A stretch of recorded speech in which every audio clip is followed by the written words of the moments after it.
Thank you so much, sir, for those insights. And now, ladies and gentlemen, it's my honor and privilege to invite a person who always stood for justice, for transparency, and for the welfare of people. I want everyone, please put your hands together as I welcome our Honorable Deputy Chief Minister, Shri Konirala Pawan Kalyan Garu. So, very warm welcome to you, sir.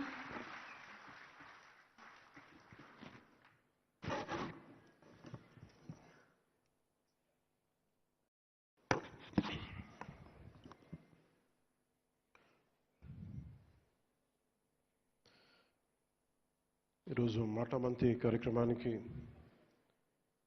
ఇక్కడికి విచ్చేసిన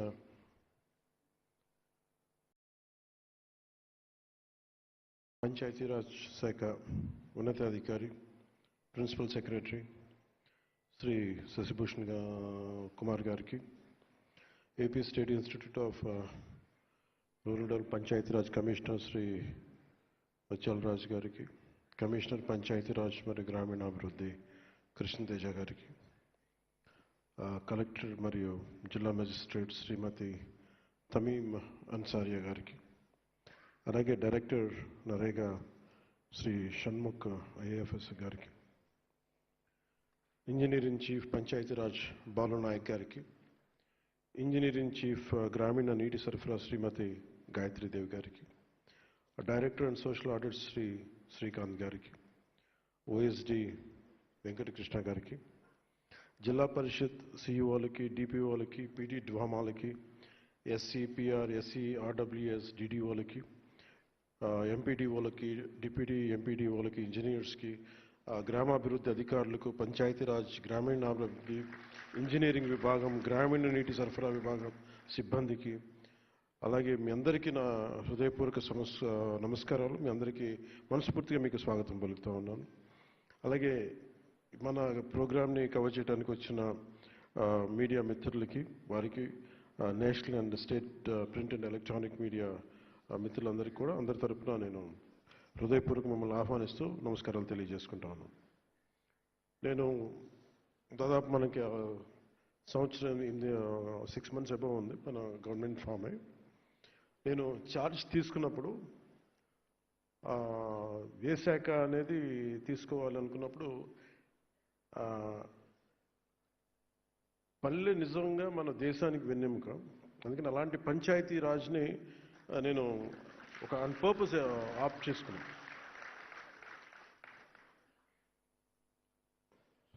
Sasibhushan sir ఆ రోజున పిఎస్గా ఉన్నారు last గవర్నమెంట్లో కూడా. కొన్ని మార్పులు చేర్పులు ఉంటాయి అని అనుకున్నప్పుడు నేను ప్రత్యేకించి శశిభూషణ్ గారిని కోరుకోవడం జరిగింది. మీరు ఉండాలి దీంట్లో, మీ అనుభవం కావాలి, మళ్ళీ మీరు ఇంకా నేను కొంత మీ గైడెన్స్ కావాలి నాకని మనస్ఫూర్తిగా నేను వారిని కోరటం జరిగింది.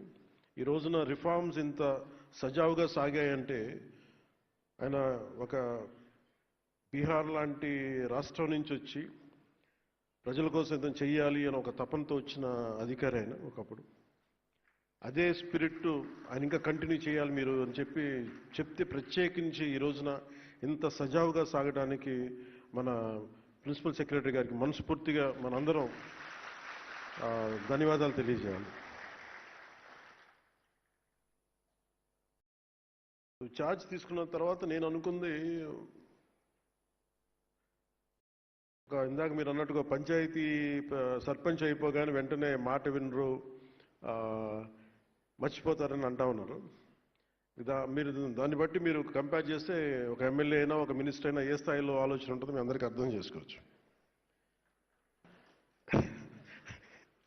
నాకు భయం వేసింది. ఏం తీసుకుంటే నిర్ణయాలు తీసుకోకపోతే తప్పు అవుద్ది, నిర్ణయం తీసుకుంటే తప్పు అవుద్ది, సరైన నిర్ణయాలు తీసుకోవాలి. సో దీనికి నేను పెట్టుకున్నది ఏంటంటే, ఒక ఫ్రాన్స్లో అనుకుంటే ఎప్పుడు 18th century ఎప్పుడు చాలామంది ఒక పారిశ్రామిక అంటే వ్యాపారస్తులు అందరూ కూర్చొని ఏం చేయాలి, వ్యాపారాలు ఎలా చేయాలి, ఎక్స్పోర్ట్ ఇంపోర్ట్ మీద మాట్లాడుకుంటూ ఉంటే ఆ స్థానికంగా ఉన్న అప్పటి ఫ్రెంచ్ ప్రభుత్వంతో ప్రతినిధి మన ఇండస్ట్రియల్ మినిస్టర్ కూడా వచ్చి నేను మీకు ఏం చేయాలి మీకు అన్నాడు. అని అడిగితే వాళ్ళు లాసఫే అని ఒక పదం వాడారు.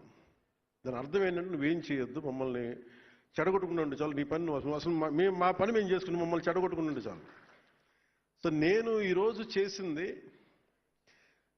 నేనేదో మంత్రిగా ప్రమాణ స్వీకారం చేసి డిప్యూటీ మా సీఎం ప్రమాణ స్వీకారం చేసి నేను నా సొంత తెలివితేటలు నేనేం వాళ్ళ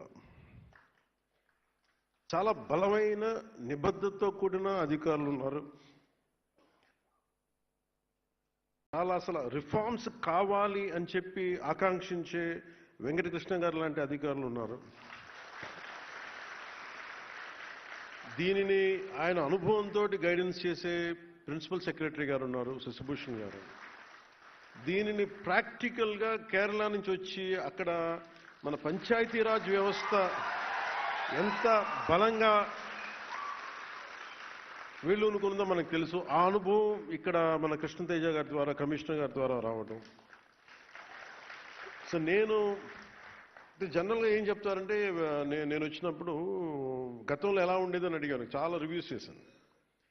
చేస్తే వాళ్ళు ఏం చెప్పేవాళ్ళు అంటే ప్రతిసారి మైక్ చిన్న బ్లాక్ మైక్ ఉండిపోయింది.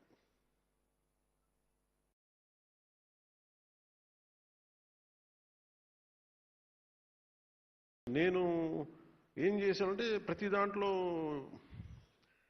ట్రాన్స్పరెన్సీ లేదని. ఒకటి రాగానే ఇందాక మీరు అడిగినట్టుగా మనకి ఈ టెంపరీగా కూర్చొని అవుట్సోర్సింగ్ ఎంప్లాయీస్ నా దృష్టికి వచ్చింది, మాకు జీతాలు రావట్లేదని. సో ముందు ప్రిన్సిపల్ సెక్రటరీ గారితో మాట్లాడి ఫస్ట్ దాన్ని సార్ట్అవుట్ చేసి, అలాగే మన బాలు నాయక్ గారితో కూర్చోబెట్టి మన ఇంజనీరింగ్ సిబ్బందితో ఇట్లాంటివన్నీ చిన్న చిన్న కరెక్షన్స్ చేసుకుంటే కానీ లాట్ ఆఫ్ రివ్యూస్ చేసుకుంటే వెళ్ళాం. సో మేజర్గా అంటే మా ఉద్దేశం, దీని ముఖ్య ఉద్దేశం ఏంటి అంటే, ఒకటి నేను ప్రభుత్వ అధికారులు మన ఉద్యోగం గురించి నేను ఎందుకు ఆలోచించగలిగినంత బలంగా అంటే, నా తండ్రి ఒక ప్రభుత్వ ఉద్యోగి.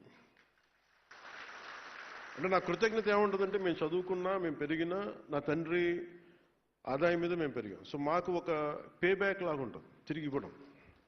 సో నేను ఎలా ఇవ్వగలను తిరిగి? ఒకటి మనం సమాజానికి చేసేది, ప్రజలకు చేసేదితో పాటు ఈ ఆంధ్రప్రదేశ్ రాష్ట్ర ప్రభుత్వ ఉద్యోగులకి నాకు సంబంధించిన శాఖ వరకు నేను ఏదైనా చేయగలను అనేది ఇప్పుడు ఒకటి ఉండేది. సో దాంట్లో వెంకటకృష్ణ గారితో మాట్లాడినా, మన కృష్ణతేజ గారితో మాట్లాడినా చాలా సందర్భాల్లో ఏమున్నాయి మేజర్గా అంటే, చాలాసార్లు ఉద్యోగులు నా దగ్గరికి రావటం ఇవన్నీ చూసి నేను ఏం చేయగలం మనకి అంటే, చాలా రిఫార్మ్స్ బాకీ ఉండిపోయినాయి అన్న. సో దీన్ని శశిభూషణ్ గారి దృష్టికి తీసుకెళ్ళి చాలాసార్లు దాని మీద మాట్లాడి ఫైనల్గా మేము ఏమనుకున్నాం అంటే, ఇంపాక్ట్ఫుల్గా పనిచేయాలి అంటే, నేను ఏ మనిషి అయినా సరే సగటు మనిషి ఏం కోరుకుంటాడంటే, ఎక్కడో ఉన్న స్థాయి నుంచి నేను ఏదో ఒక మెట్టి ఎదగాలనుకున్నాను. ఎక్కడేసిన గొంగలు అక్కడే ఎట్లా అయితే నేను ప్రారంభించానో అక్కడే 20 సంవత్సరాలు నా బిడ్డ పుట్టినప్పుడు నాకు అదే ఉండి, నా బిడ్డ పెళ్ళవుతున్నా కానీ నేను అక్కడే ఉండిపోయాను అనే మాట ఇవన్నీ మనం తరచుగా వింటూ ఉంటాం. ఇది ఎందుకు ప్రమోషన్ అనేది ఎందుకు ఇంత బలంగా నేను పట్టుకుని కూర్చున్నానంటే, మనం ప్రజలకి మాట ఇచ్చాం. ఇది ఒక పొలిటికల్ స్పీచ్గా నేను చెప్పట్లేదు, కానీ ఒక successive governments continuity of governance, అలాగే ప్రీవియస్ గవర్నమెంట్లో రోడ్స్ కానీ ఇన్ఫ్రాస్ట్రక్చర్ కానీ డెవలప్ చేయలేదు. మేజర్గా నేను విన్నది ఏంటంటే, ప్రతి పదవికి ట్రాన్స్ఫర్కి ఒక రేట్ కార్డు ఉందని నేను వినేవాళ్ళం. నాకు చాలా ఆశ్చర్యంగా ఉండేది. కష్టపడి చదువుకొని ఉద్యోగాలు వచ్చిన తర్వాత ఒక ఊరి నుంచి ఒక ఊరికి ట్రాన్స్ఫర్ అవ్వాలంటే రేట్ కార్డు ఉంటుంది, అంటే ఈ ప్రమోషన్ కావాలంటే ఒక రేట్ కార్డు ఉంటుంది. అసలు ఇది పోవాలని మనస్ఫూర్తి కోరుకున్నాను. సో నేను with the guidance of Shashibhushan sir, మా ఓఎస్డి వెంకటకృష్ణ గారితో, కృష్ణతేజ గారితో కూర్చొని నాకు ఎంత ట్రాన్స్పరెంట్గా మనం ఇవ్వగలం. ₹1 పంచాయతీ ఖర్చు పెడితే రోడ్లు పడాలి, రోడ్లు వేసిన కాంట్రాక్టర్లకి అంటే వెంటనే మీరు డబ్బులు ఇవ్వకపోయినా కనీసం వాళ్ళ సకాలంలో వాళ్ళ డబ్బులు, వాళ్ళు కాంట్రాక్ట్ చేసిన పెట్టిన పెట్టుబడి డబ్బులు ఇచ్చేయాలి. అలాగే పిఆర్ ఉద్యోగులు కానీ, రూరల్ వాటర్ సప్లై కావచ్చు, మన మన రోడ్లు వేసే శాఖ కావచ్చు, ఎవరికైనా సరే దాదాపు మన పిఆర్లో అవుట్సోర్సింగ్ దగ్గర నుంచి రెగ్యులర్ ఎంప్లాయీస్ అందరితో కలిపి దాదాపు 1,70,000 మంది దాదాపు అన్ని చూస్తే గ్రామీణాభివృద్ధి విభాగం ఇవి అన్ని లెక్కలు తీసుకుని దాదాపు 2 lakh ఎంప్లాయీస్ ఉంటారు మన దగ్గర అవుట్సోర్సింగ్తో కలుపుకొని. సో దీంట్లో ఎగ్జామ్స్ రాసి వచ్చి వీళ్ళందరికీ మనం పదోన్నతి ఎలా ఇవ్వాలి, ట్రాన్స్పోర్ట్స్ ఎలా ఇవ్వాలి అని కూర్చున్నప్పుడు పాపం దీనికి వెన్నెముకలాగా పనిచేసింది వెంకటకృష్ణ గారు. అంటే మన అదృష్టం ఇంకా ఈ భారతదేశం ఇంకా వ్యవస్థ అంటే మనకున్న ఈ పొలిటికల్ ఇన్వాల్వ్మెంట్కి వీటికి ఇంకా వ్యవస్థలు బలంగా ఉన్నాయంటే వెంకటకృష్ణ గారు లాంటి అధికారులు ఇంకా ఉండటం వల్ల వాళ్ళు ఏం కోరుకోరు. వాళ్ళు నేను పాపం ఆయన వచ్చినప్పటి నుంచి ఆయన తపన ఏంటంటే సార్ రిఫార్మ్స్ రావాలండి, ఏదైనా చేయాలి, మీ టైంలో రావాలి, ఇదే చెయ్యాలి పాపం తెగబడేవాడు. సరే నేను రెగ్యులర్గా నేను రోడ్ల మీద తిరుగుతాను, జనంతో పిటిషన్స్ తీసుకుంటాను, అది అందరిని కలుస్తాను. కాబట్టి దీనికి మేమందరం కలిసి ఇది ఒక్కళ్ళు చేసింది కాదు, నేను అనుకుంటే సరిపోదు. నాలాగా చాలామంది గొప్ప ఆలోచనలు మంచి ఆలోచన ఉండొచ్చు, కానీ అంత సమర్థత కలగ అంత ఇంటిగ్రిటీ ఉన్న ఒక అధికారుల సమూహం చాలా చాలా ఎసెన్షియల్. ఈ రోజున మీరు థ్యాంక్స్ చెప్తున్నారు అంటే నేను ఒక ఇనిషియేట్ చేయగలను. నేను చేసింది నేను ఏం కల్పించుకోను. I need a clean and transparent governance కావాలి ఈ మన శాఖ, నా కంట్రోల్లోని శాఖ గురించి. సో నేను ఎవరికి కూడా నేను ఒకటే సింపుల్ డైరెక్షన్ ఇచ్చాను. నాకు ఎవరో తెలియదు. నా స్థాయిలో నేను ట్రాన్స్ఫర్ చేసే ఒక 10-12 ఉంటాయా, 14 40 26 నేను చేయగలిగే నేను ట్రాన్స్ఫర్ చేసే 10 కేటగిరీస్. నేను చేయగలిగే ఏం చేశానంటే, మీరు నాకు వీళ్ళెవరో తెలియదు. నాకు ఇక్కడ నా తండ్రి తాలూకు అనుభవం నాకు పనిచేసిన తండ్రి ఉద్యోగం తాలూకు అనుభవం అంటే సీనియారిటీ చూడండి, ఇంటిగ్రిటీ చూడండి, కేపబిలిటీ చూడండి. అండ్ ఇవన్నీ చూసి నాకు ఒక లిస్ట్ ఇవ్వమని చెప్పారు. నాకు వీళ్ళెవరు దీన్ని మీరు కొంత పర్సనల్గా కొంత రిపోర్ట్స్ తీసుకోండి. అలాగే దాంతోపాటు ప్రతి మంత్రి గారు కానీ ఎమ్మెల్యేస్ కానీ ఏమి ఇచ్చినా కానీ వాళ్ళ లిస్ట్ కూడా తీసుకోండి. వాళ్ళు కూడా జనరల్గా సిఫార్సులు చేస్తారు, మాకు ఈ అధికారి కావాలి, ఈ అధికారి కావాలంటే నేనేం చెప్పానంటే ఎవరిని డిసప్పాయింట్ చేయొద్దు, కానీ మీరు ఒక ఫ్రేమ్వర్క్ పెట్టండి. ఒక అధికారికి ట్రాన్స్ఫర్ కావాలన్నా ప్రమోషన్ కావాలన్నా ఒక ఫ్రేమ్వర్క్ పెట్టండి. ఆ ఫ్రేమ్వర్క్లో గౌరవ మంత్రి వర్గ సభ్యులు ఇచ్చినా గౌరవ ఎమ్మెల్యేలు ఇచ్చినా కానీ మీరు ఆ ఫ్రేమ్వర్క్లో పడితే ప్లీజ్ యాక్సెప్ట్. ఆ ఫ్రేమ్వర్క్లో పడపోతే అది నేను చెప్పినా కానీ చేయగలను. ఇంతే నేను ఇచ్చిన సింపుల్ డైరెక్షన్ ఇచ్చాను. ఎందుకంటే మనకి ఎఫిషియెంట్ అఫీషియల్స్ ఉన్నప్పుడు మనం ఇవ్వగలిగేది పాలసీ డైరెక్షన్ ఇస్తాం. సో సమర్థవంతంగా చేసి ఈ రోజున మనం సాధించింది ఏంటి అంటే, ముందు 10,000 మంది పైచిలుకు దాదాపు ఇంకొక 3-4 వేలు వస్తాయి మన ప్రమోషన్స్లో. ఇది ఉమ్మడి ఆంధ్రప్రదేశ్లో కూడా జరగలేదు. ఈ రోజుకి నాకు మన తెలంగాణలో జరిగిందో లేదు కూడా ఇంకా తెలియదు. ఐ థింక్ ఇది ఇంకా ఇలాంటి రిఫార్మ్స్ ఇంకా ఇంత పదోన్నతులు ఇంకా అక్కడ జరిగినట్లేదు. అంటే ఇది ఒక ప్రెసిడెంట్ అయింది మన ఆంధ్రప్రదేశ్కి. సో నేను మీ బాగోగులు కోరుకునే వ్యక్తి, మీరు బాగుండాలి. ఎందుకంటే నేను నా తండ్రి చూసేవాడిని. అంటే నేను పుట్టేటప్పుడు మా ఫాదర్ హెడ్ కానిస్టేబుల్గా ఉండే పెటీ ఆఫీసర్ అనేవాళ్ళు. సో మా అన్నయ్య గారు పుట్టేటికి ఆయన ఒక కానిస్టేబుల్గా జాయిన్ అయ్యారు. సో నాకు పెటీ ఆఫీసర్గా నుంచి మా నాన్న ప్రతి ప్రమోషన్కి ఎప్పుడు వస్తుంది, ఎస్ఐ ఎప్పుడు అవుతారు, ఎగ్జామ్స్ రాసేవాళ్ళు ఆయన, తర్వాత ప్రిన్సిపల్ ఎస్ఐ ఎప్పుడు అవుతారు, ఇంకొక 3-4 సంవత్సరాల్లో మనం సిఐ అవ్వచ్చు. ఈ మాటలు వింటూ ఉండేవాడిని చిన్నప్పుడు. నేను అసిస్టెంట్ ఎక్సైజ్ సూపరింటెండెంట్గా వస్తే మనం ఎక్సైజ్ సూపరింటెండెంట్గా అవ్వచ్చు. ఇవన్నీ అంటే ప్రతి చిన్న ప్రమోషన్ ఇంట్లో ఒక పండగ వాతావరణం. అలాగే ఇందాక మేడం మీరు మాట్లాడుతూ ఇంకా రాదులే అని కూర్చున్నప్పటికీ కుర్చీ ఉండి ప్రమోషన్ ఇచ్చిన తర్వాత దానికి తగ్గ కుర్చీ లేకపోవడం, ఒక టేబుల్ లేకపోవడం కూడా బాధగా అనిపిస్తుంది. సో ఇవన్నీ కూడా మేము ఈ 10,000 చేయగలిగామంటే దీని వెనక ముఖ్య ఉద్దేశం, మేము ఎంత మనస్ఫూర్తిగా ట్రాన్స్పరెంట్గా మేము నిలబడ్డాము ఈ వేదిక పైన ఉన్న ఆశీనులైన అందరూ అధికారులు శశిభూషణ్ గారితో దగ్గర నుంచి మీరు ఇదే స్ఫూర్తితోటి గ్రామాల్లో అదే మీరు తీసుకెళ్ళాలని మేము కోరుకుంటున్నాను. మేము ఇన్ రిటర్న్ మేము ఏం కోరుకుంటాం అంటే ఇప్పుడు అలాగే మీరు కొంత జీతాలు కొంచెం సరిపోవట్లేదు ఇవన్నీ అంటే ఫస్ట్ మన సంపదని ఉత్పత్తి చేసిన తర్వాతే, సంపదని పెంచిన తర్వాత మనం ఏదైనా అడగలం.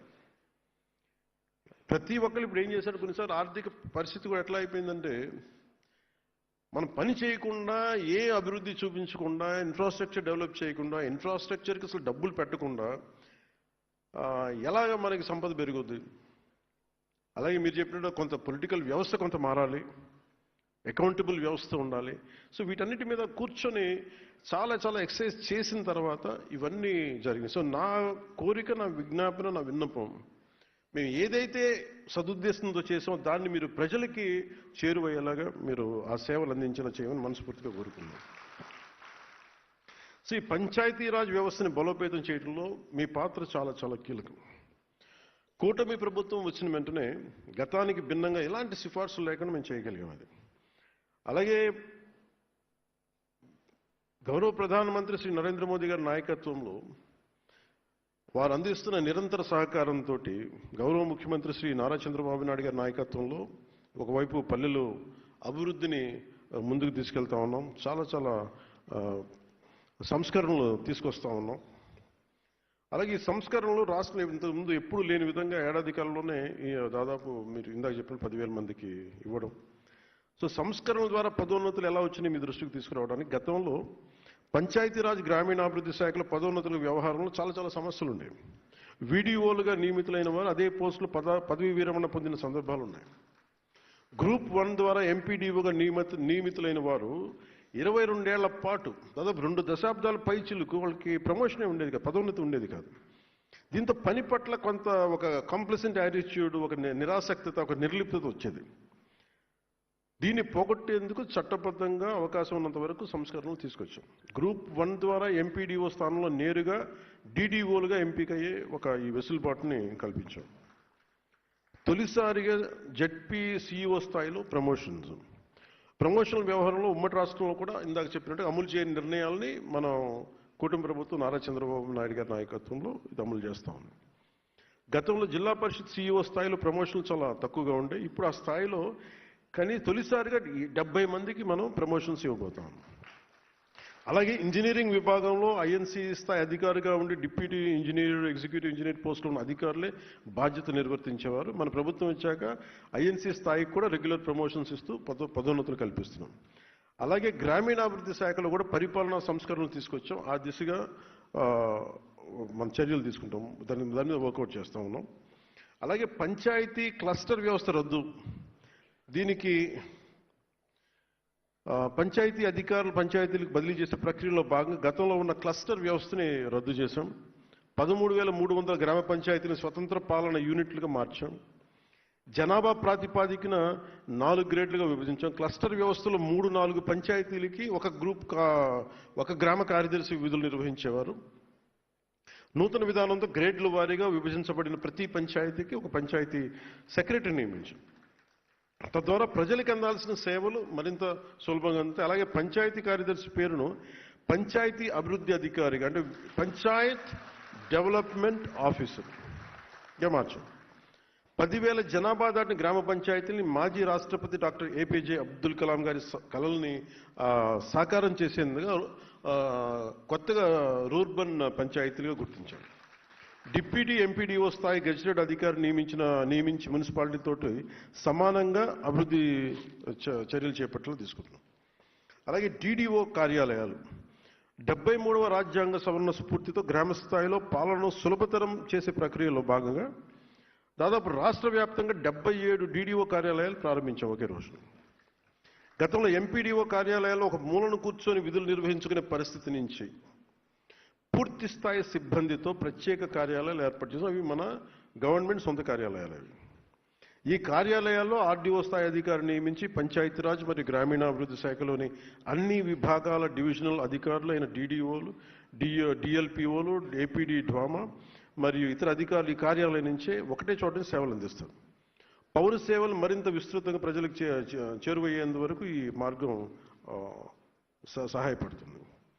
అలాగే ఉద్యోగుల భద్రత, హక్కుల పరిరక్షణ, ఇది నాకు చాలా చాలా కీలకం. ఇది నా పర్సనల్, ఇది రూల్. కానీ ఇది మనకి ఒక చిన్నపాటి ఉద్యోగికి ఇబ్బంది వస్తే మాకెందుకులే అని చెప్పి వదిలేస్తాను. నేను వచ్చినప్పుడు వెరీ క్లియర్ కట్ ఇన్స్ట్రక్షన్ ఏమి ఇచ్చానంటే మన ఉన్నతాధికారులకి అందరికీ కూడా, ముఖ్యంగా మహిళలకి ఇబ్బంది లేకుండా చూడండి. ఎలాంటి వేధింపులు ఉన్నా కానీ చాలా బలమైన చర్యలు తీసుకోండి.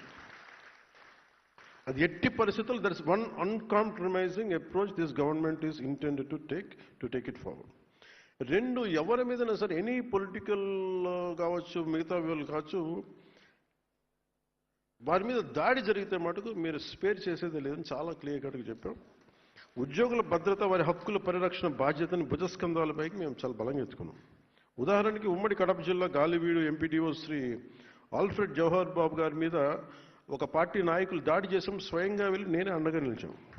ఇది ఎందుకు చేశామంటే, ఇది మా మినిస్ట్రీ కింద ఉన్నప్పుడు, సంబంధిత శాఖ మంత్రిగా ఉన్నప్పుడు మా పర్యవేక్షణలో ఉన్న అధికారి మీద మీరు పల్లెత్తు ఒక మాట అన్నా కానీ we will take it very seriously. We will not gone spare anybody. అలాగే నిర్వహణలో ఉన్న ఉద్యోగులకు ఎలాంటి ఇబ్బందులు వచ్చినా తోడుగా ఉంటామని ఈ సందర్భంగా మరోమారు మీ అందరికీ మాటిస్తున్నాం. అలాగే దీంతో పాటు పంచాయతీరాజ్ మరియు గ్రామీణాభివృద్ధి శాఖలో తొలిసారి అంతర్గత బదిలీలను అత్యంత పారదర్శకతో నిష్పక్షపాతంగా పూర్తి చేశాం. ఒక రాడికల్ ట్రాన్స్పరెన్సీ ఎందాకంది ట్రాన్స్ఫర్మేషన్. అలాగే ఉద్యోగుల శిక్షణలో ఇది మన నెంబర్ 1 స్థానానికి మనం చేరగలం. సో ఉద్యోగులు ప్రమోషన్ ఇవ్వడమే కాదు, వారికి శక్తి సామర్థ్యాలు, కెపాసిటీ బిల్డింగ్ పెంచాల్సిన అవసరం ఉందని నా చెవుల్లో ఒక ఇల్లు కట్టుకొని మరి ఓఎస్డీ గారు, మన వెంకటకృష్ణ గారు చెప్పారు. సార్ కెపాసిటీ బిల్డింగ్ చేయాలి కంట్రీ. అసలు ఆయనకి ఒక ఎంత ప్యాషనేట్ అంటే ఒక పంచాయతీరాజ్ వ్యవస్థని ఇంత బలోపేతం చేయాలని. I'm fortunate to have Venkatakrishna గారు లాంటి ఓఎస్డీ. ఆ కెపాసిటీ బిల్డింగ్ ఆయన పడ్డ తపన. అలాగే జిల్లా స్థాయి అధికారులతో 500 మందికి ఐఐఎం విశాఖ లాంటి ప్రతిష్టాత్మక ఇన్స్టిట్యూషన్స్లో శిక్షణ ఇచ్చాం. అలాగే భవిష్యత్తులో ఇలాంటి కార్యక్రమాలను కొనసాగిస్తూ సిబ్బందికి మెరుగైన సేవలు అందించే విధంగా చర్యలు తీసుకుంటా ఉన్నాం. అలాగే రాష్ట్రీయ గ్రామ స్వరాజ్ అభియాన్ కార్యక్రమంలో Andhra Pradesh state institute of rural development ద్వారా 2,67,503 మంది ఉద్యోగులు మరియు స్థానిక సంస్థల ప్రతినిధులకు కెపాసిటీ బిల్డింగ్లో శిక్షణ ఇచ్చి గతంలో దేశంలో 24వ స్థానంలో ఉన్న ఆంధ్రప్రదేశ్ని ఈ రోజున ఆంధ్రప్రదేశ్ నారా చంద్రబాబు నాయుడు గారి నాయకత్వంలోని కూటమి ప్రభుత్వం మొదటి స్థానంలోకి తీసుకొచ్చాం. అలాగే మొట్టమొదటిసారి మనం ఆర్డబ్ల్యూఎస్ ఇంజనీర్స్కి, డిప్యూటీ ఎంపీడీఓలకి విలేజ్ వాటర్ సెక్యూరిటీ ప్లాన్ మీద చాలా సంపూర్ణమైన ఒక సమగ్రమైన శిక్షణ ఇచ్చాం. అలాగే ఈ విధంగా పంచాయతీరాజ్, గ్రామీణాభివృద్ధి, పంచాయతీరాజ్ ఇంజనీరింగ్ విభాగం, గ్రామీణ తాగునీటి సరఫరా తదితర విభాగాల్లో ఎన్నో సంస్కరణలు తీసుకొచ్చాం. కొన్ని భవిష్యత్తులో ఉద్యోగులకి ఉపయోగపడే విధంగా మరెన్నో ఇప్పుడు మేము తీసుకొచ్చిన ఈ సంస్కరణలు ఇది బిగినింగ్ మటుకి. మీరు చెప్పిన ప్రతి పాయింట్ పరిగణలో తీసుకున్నాం. అలాగే చట్టబద్ధంగా మీకోసం చేయగలిగినవన్నీ మేము చేస్తాం. ఖచ్చితంగా నేను మీకు మాటిస్తున్నాను. పంచాయతీరాజ్ వ్యవస్థలో ఉన్న ప్రతి ఉద్యోగి నాకు ఒక కుటుంబంలో పనిచేయాలి. అన్ని విభాగాలు ఒకటే. అది మనం అందరూ కలిసి ఒక వ్యవస్థగా పనిచేయాలి. అయితే ప్రజలకు సేవలు అందించే ప్రక్రియలో మీరు మీ వంతు నేను ఒకటే కోరుకుని నిష్పక్షపాతంగా, పారదర్శకంగా వ్యవహరించమని మనస్ఫూర్తిగా కోరుకుంటా ఉన్నాం. సమస్యతో కార్యాలయానికి వచ్చేవారు పరిష్కార మార్గం దొరికింది అన్న ఆనందంతో బయటకు. మీరు ఒక చిన్న ప్రమోషన్ వస్తే మీరు ఎంత ఆనందం చూపించారో వచ్చే ఒక పౌరుడికి, సగటు మనిషికి మీరు ఆ ఆనందాన్ని తిరిగి పంచమని నేను కోరుకున్నాను. Pay back. అలాగే నేను being deputy chief minister or Panchayati Raj దీని గురించి నేను అకౌంటబిలిటీ తీసుకుని, నేను తప్పు చేస్తే నాకు కూడా శిక్ష పెట్టాలి. మన అకౌంటబిలిటీ నుంచి నాతో సహా ఎవరు కూడా తప్పించుకోలేరు. సో దీన్ని మనం మనస్ఫూర్తిగా ముందుకు తీసుకెళ్లాలని నేను మీ అందరికీ కోరుకుంటూ, అలాగే పంచాయతీరాజ్ ఇంజనీరింగ్ డిపార్ట్మెంట్లో అవుట్సోర్సింగ్లో పనిచేస్తున్న 600 మందికి పైగా ఉన్న సిబ్బంది జీతాలు ఒక సంవత్సరం నుంచి పెండింగ్లో ఉన్నాయి నా దృష్టికి వచ్చింది. వెంటనే వారి జీతాలను శాంక్షన్ చేసి వారి అకౌంట్లోకి జమ చేయాలని కమిషనర్ గారిని నేను కోరుకుంటా ఉన్నాను. సో ఈరోజు ఇక్కడ జరుగుతున్న మాటామంతి కార్యక్రమానికి వచ్చేసి మీ అందరికీ ప్రతి ఒక్కరికి పేరు పేరున ధన్యవాదాలు తెలుపుకుంటూ, మీ కుటుంబ సభ్యులకి, మీ మీ తోటి సిబ్బంది అందరికీ మనస్ఫూర్తిగా నా ధన్యవాదాలు తెలుపుకొని సెలవు తీసుకుని జై Hind.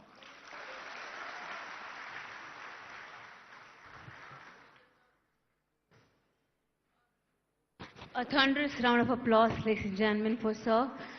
Sir, I would request if you can please stay back on the stage, as I would request AP Panchayat Raj JAC team to please join me on the stage and give a floral tribute